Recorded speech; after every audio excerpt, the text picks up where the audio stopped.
समीचीन विकल्पों का सम्यक समाधान। सुनिए परम पूज्य श्रमण श्री सुप्रभ सागर जी महाराज के मुखारबिंद से YouTube चैनल सुप्रभ उवाच पर शुभाशीष परम पूज्य श्रमणाचार्य 108 श्री विशुद्ध सागर जी महाराज।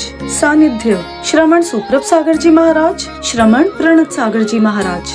पुण्य आर्जक श्री रविंद्र जयश्री, कुमारी परिणा गहाणकर अमरावती, 100 मोक्षता राजस डोन गावकर औरंगाबाद।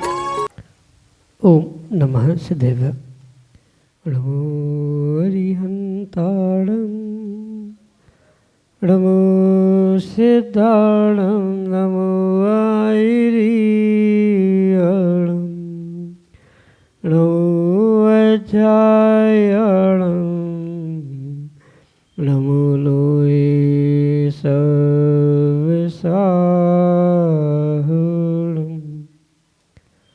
पंच परमेष्टि भगवान की परम पूज्य गणाचार्य श्री विराग सागर जी महाराज की, परम पूज्य आचार्य भगवंत पट्टाचार्य श्री विशुद्ध सागर जी मुनि महाराज की, परम पूज्य मुनि श्री प्रसम सागर जी महाराज की, परम पूज्य मुनि श्री सुप्रभ सागर जी महाराज की।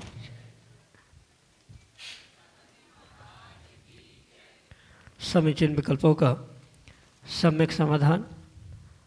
सम्यक ज्ञान की वह अलौकिक विधा जो हमारे जीवन को अज्ञान रूपी अंधकार से निकाल करके हमारे अंतरंग में सम्यक ज्ञान रूपी ज्योति को ज्योतित करने वाली है, और वही सम्यक ज्ञान हमारे आत्म कल्याण के लिए कार्यकारी उपाय है। ऐसे आत्म कल्याण की अनूठी विधा हमें परम पूज्य आचार्य भगवंत गुरुवर विशुद्ध सागर जी महाराज के मंगल सभा शिष्य, उन्हीं के सुयोग से परम पूज्य मुनि श्री सुप्रभ सागर जी महाराज द्वारा प्रतिदिन आगम के परिप्रेक्ष्य में प्राप्त होते हैं। तो आप भी जुड़ने का प्रयास करें और अपना समीचीन विकल्प भेजते हुए परम पूज्य मुनि श्री से उसका सम्यक समाधान प्राप्त करें। प्रारंभ करते हैं आज का सम्यक समाधान। और आज के पहले विकल्प के लिए इंदौर मध्य प्रदेश से जयप्रकाश दोषी महाराज के चरणों में कोटि कोटि नमोस्तु निवेदित करते हुए अपना समीचीन प्रश्न रख रहे हैं कि महाराज जी गेय और ज्ञायक में क्या अंतर है। कृपया हमारे समीचीन विकल्प का सम्यक समाधान करने की अनुकंपा करें। नमोस्तु महाराज जी, नमोस्तु। ओम नमः सिद्धम। परम पूज्य आचार्य भगवान गुरुवर विशुद्ध सागर जी महाराज की, परम पूज्य श्रमण मुनि प्रसम सागर जी महाराज की, परम पूज्य मुनि श्री सुप्रभ सागर जी महाराज जी की। गेय उस वस्तु को कहा जाता है जो ज्ञान के माध्यम से जानने योग्य हुआ करती, और उस गेय को, पदार्थ को, वस्तु को जानने रूप जो भाव होते हैं उसे ज्ञायक के रूप में कहा जाता है। एक वस्तु है और एक भाव है, ये मुख्य अंतर इन दोनों में हमें स्वीकार करना होगा। जब कोई आत्मा अपने ज्ञान के माध्यम से किसी वस्तु को जानने का प्रयास करता है, उस जानने योग्य वस्तु को ज्ञेय प्रमेय कहा जाता है, और उस ज्ञेय प्रमेय के जानने योग्य क्रिया के साथ जब उस ज्ञान को भाववाच्य शब्द बनाया जाता है तब उसे ज्ञायक के रूप में स्वीकार किया जाता है। ये इन दोनों शब्दों में मुख्य अंतर समझने की आवश्यकता है। जैसे मैंने पहले ही कहा कि एक वस्तु है और एक भाववाच्य शब्द है। जब वस्तु को समझा जाएगा तब उसे ज्ञेय के रूप में कहा जाएगा, और आत्मा का जो भाव रूप परिणमन चल रहा है उस ज्ञान की क्रिया में जो भाव है उसे ज्ञायक के रूप में कहा जाता है। ज्ञायक भाव है और ज्ञेयक वस्तु है। वह ज्ञेय वस्तु भेद भी हो सकती है, अभेद भी हो सकती है, और उस ज्ञेय वस्तु भेदाभेद में जो दोनों स्थानों में जो उसका भाव बनता है उसे आचार्य भगवंतों ने ज्ञायक कहा है। वह ज्ञायक आत्मा का अभेद भाव रूप है और ज्ञेय भेदाभेद रूप हुआ करता है। यही आपके लिए सम्यक समाधान। छत्रपति संभाजीनगर महाराष्ट्र से 100 राशि काला महाराज जी के चरणों में नमोस्तु निवेदित करते हुए अपना समीचीन प्रश्न कर रहे हैं कि महाराज जी किसी भी साधु के समाधि मरण के बाद जो भी क्रियाएं होती हैं वे सब उल्टे क्रम से क्यों होती हैं? हमारे समीचीन विकल्प का सम्यक समाधान करने की कृपा करें। नमोस्तु महाराज जी, नमोस्तु। मुनिराज के समाधि के उपरांत जो भी क्रियाएं होती है वह सब क्रियाएं उल्टे ही क्रम से की जाती है। ये उस समाधि की क्रियाओं में विशेषता है, क्योंकि जब भी साधु की दीक्षा आदि होती है तो उस साधु की पद प्रतिष्ठा में उनकी दीक्षा आदि के क्रमों में जिस प्रकार से सीधे क्रम से कार्य होते हैं वही उनके समाधि के उपरांत उस शरीर की संस्कार के साथ साथ जो कार्य किया जाता है वह निष्ठापन का कार्य कहा जाता है। और मात्र साधु के समाधि के उपरांत नहीं, कुछ एक जिन प्रतिमाओं का भी जब निष्ठापन होता है तो वहाँ भी उल्टे ही क्रम से पंचकल्याण किए जाते हैं। सीधा सा लॉजिक तर्क उसके पीछे इतना ही है कि कोई भी वस्तु की प्रतिष्ठापना जिस क्रम से की जाती है तो उसका निष्ठापन बिल्कुल उसके उल्टे ही क्रम से करना होता है। जहाँ से भरा पुनः उल्टे ही क्रम से उसे खाली भी करना पड़ेगा। उसी अपेक्षा से जब किसी साधु की समाधि होती है तो जैसे उस पार्थिव शरीर का, चूँकि रत्नत्रयधारी वह रत्नत्रय की साधना उस शरीर के माध्यम से उन्होंने की थी, तो शरीर तो पूजनीय हो चुका था। उस पूजनीय शरीर को पुनः यथारूप करने के लिए निष्ठापन के रूप से उल्टे क्रम से पूजा, अभिषेक, प्रदक्षिणा आदि सब कार्य होते हैं। जैसे सामान्य रूप से मुनिराज की सीधी परिक्रमा लगाई जाती है, समाधि के उपरांत जब संस्कार के लिए उन्हें रखाया जाता है, उनके शरीर को रखा जाता है तो उनकी परिक्रमा भी उल्टी लगाई जाती है। शरीर का अभिषेक भी किया जाता है तो पीछे से किया जाता है। सामान्य रूप से प्रतिमा आदि का अभिषेक सामने से या बगल से किया जाता है, पीछे से नहीं करना चाहिए।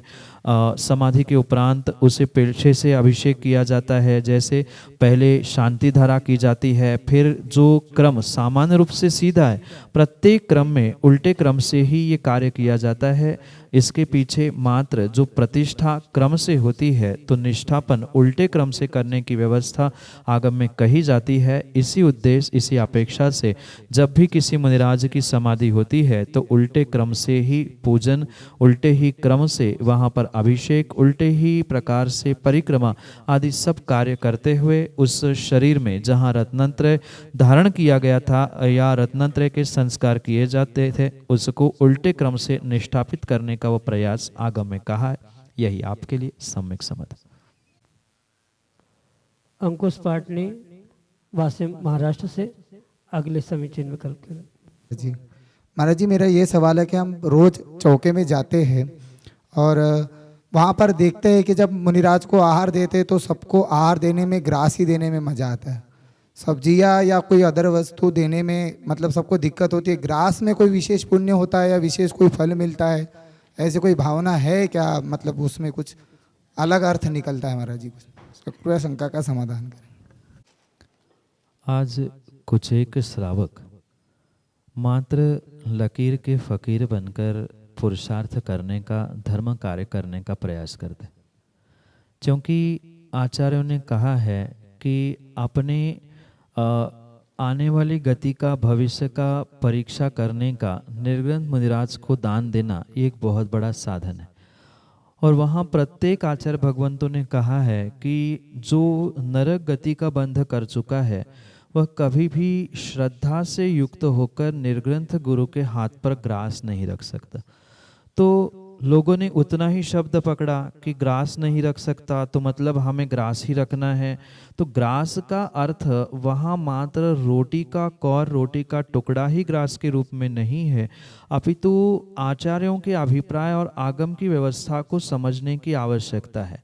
जो ग्रास चाहे वह अन्य सब्जी, चटनी या अन्य किसी प्रकार का जल आदि का भी क्यों ना हो, वह एक बार एक अंजलि प्रमाण या एक देने योग्य प्रमाण जो तुमने कार्य किया है वह ग्रास है। अगर आगम की चरणानियों की व्यवस्था एक ग्रास की समझी जाए तो उसके पीछे बहुत सारा गणित, बहुत सारा कैलकुलेशन करने की आवश्यकता है। बहुत सारे आज साधक और श्रावक जी भी जो अधिक परीक्षा प्रधानी है वो यही कहते हैं कि मुनिराज को 32 ग्रास ग्रहण करने हैं, तो ग्रास देना है तो हम रोटी का ही कौर दे वो ग्रास है। ये व्यर्थ की बातें हैं। आगम की व्यवस्था विवेक पूर्वक समझे। आचार्यों ने चारों प्रकार के आहार कहे हैं, उन चारों प्रकार के आहार को देना, चाहे वह खाद्य हो, पेय हो, स्वाद्य हो या लेय हो, ये चारों प्रकार के भोजन आहार के रूप में श्रावकों के आहार दान के योग्य है। और ये भी बात विवेक पूर्वक श्रावक को सोचने योग्य होगी कि आप अगर अपने स्वयं के द्रव्य से दान नहीं दे रहे हैं तो किसी के चौके में जाकर आप चाहे ग्रास दे दे, मीठा दे दे, वह आपको पुण्य देने वाला कार्य हो नहीं सकता।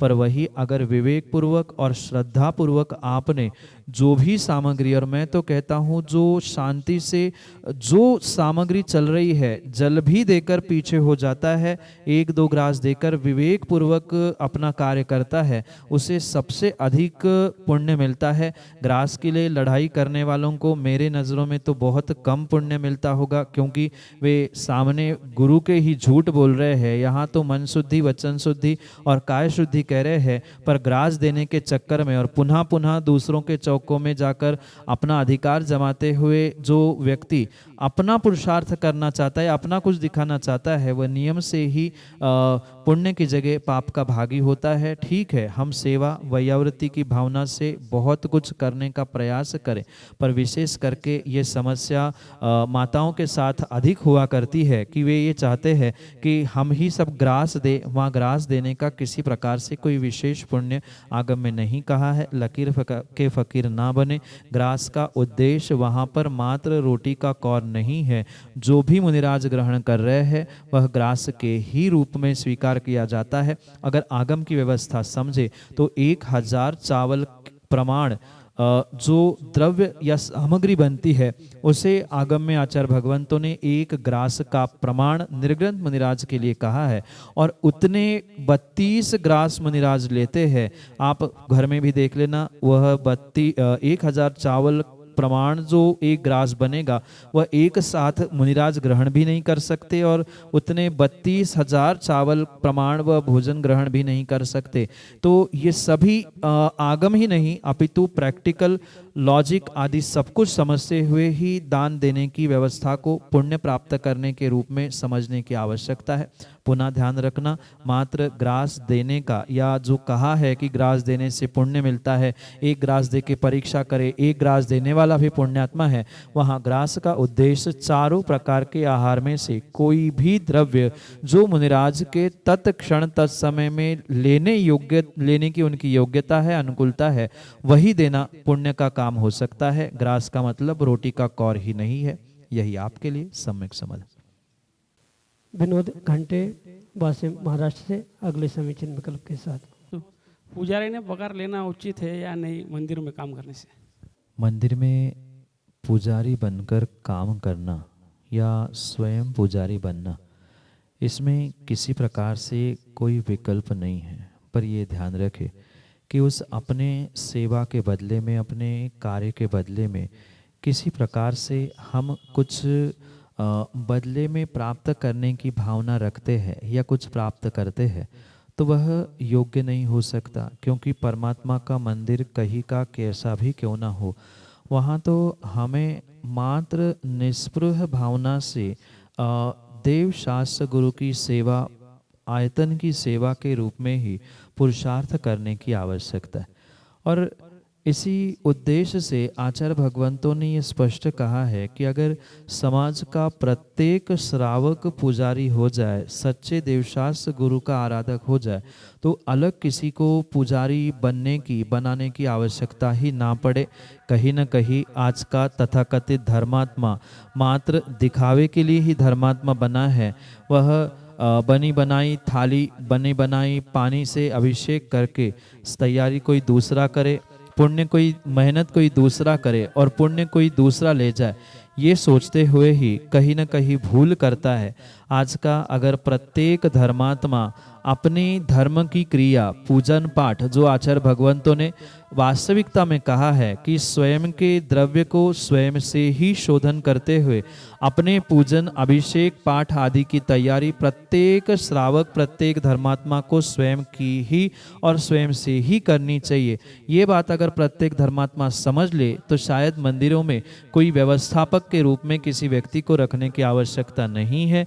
जहाँ धर्मात्मा आज प्रमादी होता जा रहा है उन्हीं स्थानों पर यह व्यवस्था बनाने की आवश्यकता पड़ती है। पर आगम के परिप्रेक्ष्य में हर श्रावक एक सच्चा पुजारी बनकर कार्य करे, किसी प्रकार से उसके रिटर्न में उसके बदले में कुछ प्राप्त करना यह आगम के परिप्रेक्ष्य में उचित नहीं है।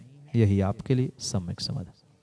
श्रीमती अर्चना जोगी वासिम महाराष्ट्र से अगले समीचीन विकल्प के लिए। हे गुरुवर, मेरी शंका है कि जिस जीव की ज़्यादा आयु होती है फिर भी उस जीव की अल्प आयु मृत्यु किस कारण से होती है?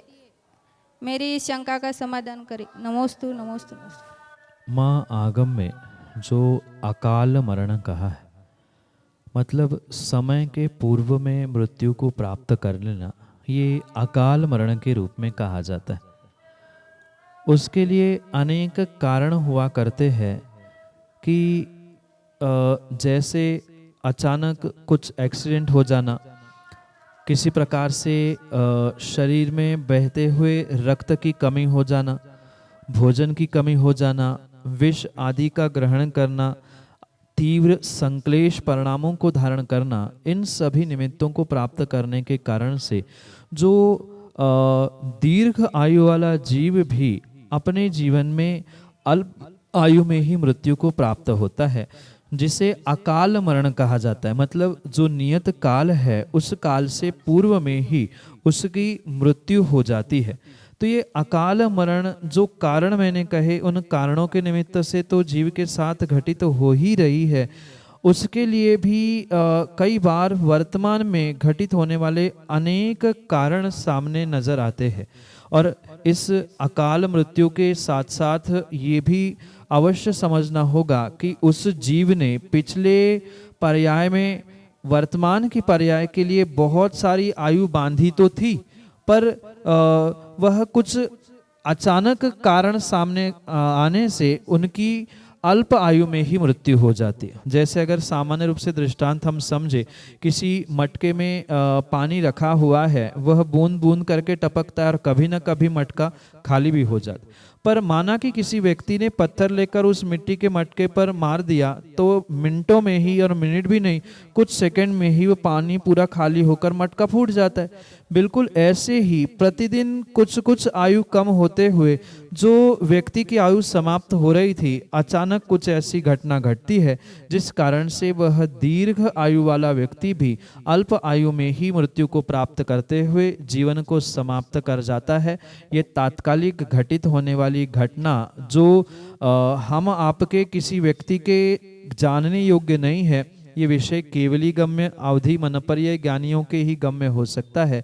सामान्य रूप से उसे हम आप कोई भी पहचान नहीं सकते। वह अकाल मृत्यु अनेक कारणों से हो सकती है और लगभग जो अल्प आयु में मृत्यु को प्राप्त होता है उनके साथ यही कहा जाता है कि वह अकाल मृत्यु से ही उनकी अचानक मृत्यु होकर वे दीर्घायु होने पर भी पहले समाप्त हुई। यही आपके लिए सम्यक समाधान। खुशबू बज वासिम महाराष्ट्र से अगले समीचीन विकल्प के साथ। नमोस्तु महाराज श्री, नमोस्तु नमोस्तु नमोस्तु। महाराज श्री, मेरा यह प्रश्न है कि पुरुषार्थ करने से भाग्य बदलता है क्या?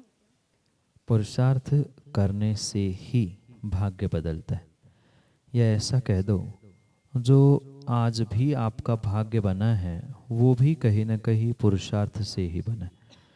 क्योंकि जैसे सिक्के के दो पहलू हुआ करते हैं, बिल्कुल ऐसे ही प्रत्येक कार्य के दो पहलू होते हैं। चाहे जीवन का कोई भी कार्य क्यों ना हो, उस प्रत्येक कार्य में भाग्य और पुरुषार्थ दोनों की आवश्यकता है।